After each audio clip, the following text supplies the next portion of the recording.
ఈరోజు నాలోని హిడెన్ టాలెంట్‌ని బయట పెట్టబోతున్నా. అంటే సాంగ్ పాడదాం అనుకుంటున్నా. ఎలా ఉందో కామెంట్స్‌లో చెప్పండి. ఓకే.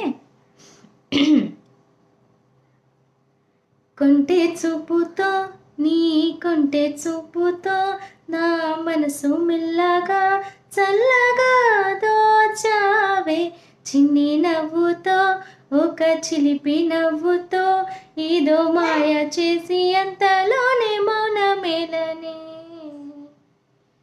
మాటరాని మౌనం మనసే తెలిపే, ఎదచాటు మాటు గానం కనులే కలిపే, వేల కళ్ళు రాసే నీ కళ్ళు రాసే ఒక చిన్ని కవిత ప్రేమేనేమో.